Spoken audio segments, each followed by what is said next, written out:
Welcome to our quick guide on the common mistakes in website maintenance and how to avoid them. Stop ignoring updates.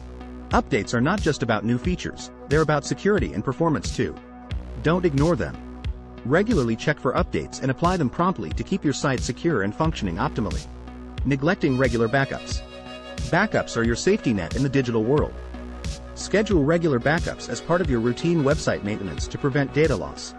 Overlooking website security. Websites are under constant threat from hackers and malicious bots. Implement robust security measures to protect your site, including installing and configuring top-tier security plugins. Ignoring performance checks. Your website's performance directly impacts user experience and search engine rankings. Conduct regular performance checks using advanced tools to ensure your site remains fast and accessible. Forgetting SEO updates. SEO is a dynamic field, and staying on top of changes is crucial for maintaining and improving your site's visibility. Conduct regular SEO audits to keep your site optimized according to the latest best practices. Overestimating DIY capabilities. Website maintenance involves a range of tasks that require specific knowledge and skills. Recognize the limits of your DIY capabilities and consider seeking professional help when needed. Never underestimate the importance of professional help.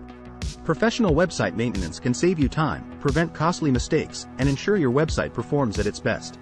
Consider investing in professional website maintenance services to keep your site in top shape. Remember, maintaining a website is a continuous process, but with the right approach, you can keep your site secure, functional, and optimized for success. Contact us for more information on finding help with marketing and website maintenance at reversedout.com. Thanks for watching, and for more tips and advice, check out our blog post on website maintenance linked in the description.